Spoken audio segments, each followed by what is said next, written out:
Hello दोस्तों, मैं CBSE class 10 trigonometry exercise 8.1 का क्वेश्चन नंबर 11 आपके साथ सॉल्व करूंगा। ये बेसिकली ट्रू और फॉल्स टाइप ऑफ क्वेश्चंस हैं। हमें बताना है कि ये जो स्टेटमेंट दे रखे हैं ये सही है या गलत है और अपना आंसर को जस्टिफाई भी करना है। तो जैसे पहला पार्ट इसमें कहा है the value of 10a is always less than 1। तो इसने कहा 10a की वैल्यू हमेशा 1 से कम होगी।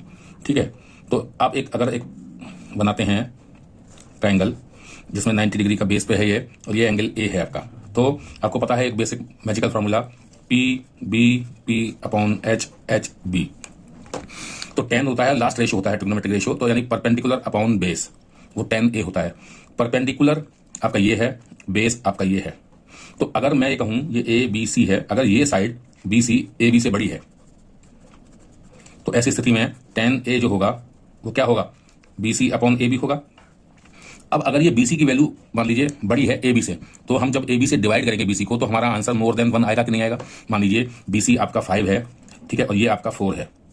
तो अब जब हम 5 को डिवाइड करेंगे 4 से तो 1.25 आएगा, यानी कि 1 से बड़ा आ गया। तो ये जो कह रहा है कि 10a की वैल्यू हमेशा 1 से कम होगी, ऐसा तो नहीं है, 1 से ज्यादा आ रहा है। तो ये आपका स्टेटमेंट क्या हो गया, ये आपका स्टेटमेंट फॉल्स हो गया।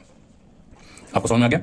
दूसरा है, इसने कहा है sec a is equal to 12/5। तो उसने for some value of angle A, तो क्या ये पॉसिबल है? तो हम देखते हैं sec, हम फिर से एक ट्रायंगल बनाते हैं। ये बेस एंगल हो गया, ये एंगल ए आपका हो गया बी सी।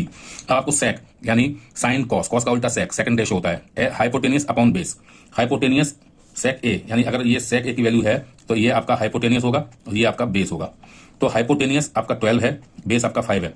तो ये यस, ये आपका ट्रू स्टेटमेंट है, क्योंकि आपको पता है हाइपोटेनियस किसी राइट ट्रायंगल में सबसे बड़ी साइड होती है और यहाँ पर 12 5 से बड़ा है, यानी हाइपोटेनियस बड़ा है बेस से। तो हम ये कह सकते हैं कि ये आपका स्टेटमेंट ट्रू हो गया, सही है। तीसरा पार्ट है cos a is the abbreviation used for cosecant of angle a। ये स्टेटमेंट आपका फॉल्स है। क्यों है? क्योंकि cos जो होता है ये कोसाइन होता है, कोसाइन a होता है, तो ये स्टेटमेंट आपका फॉल्स है। फोर्थ है आपका है cot a is the product of cot and a। cot a जो होता है एक्चुअली cot और a का एक मल्टीपल है, प्रोडक्ट है मतलब। तो ये स्टेटमेंट भी गलत है, क्योंकि cot इंडिविजुअली कुछ नहीं होता, उसकी कोई वैल्यू नहीं होती। ठीक है, तो ये cot a जो होता है ये एक सिंगल टर्म है, पूरी एक क्या होती है, एक सिंगल टर्म मानी जाती है ये। इसलिए cot और a अलग अलग कुछ नहीं होता, तो ये स्टेटमेंट आपका फॉल्स हो गया। फिर उसने बोला है sine theta is equal to 4/3 for some angles of theta. क्या ये पॉसिबल है? तो आप देखिए, फिर आपने एक बनाया 90 डिग्री का एंगल और ये आपका थीटा डिग्री एंगल है बेस पे, तो ये ए है, ये बी है, ये सी है।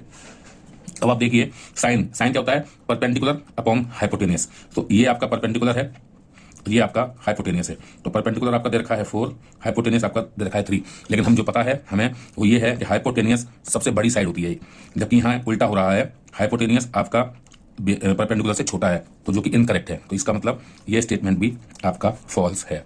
तो इस तरह से ये क्वेश्चंस को हम वेरीफाई किया है हमने ट्रू या फॉल्स में। उम्मीद है आपको समझ में आ गया होगा। मिलता हूँ नए वीडियो में किसी नई प्रॉब्लम के साथ। बाय।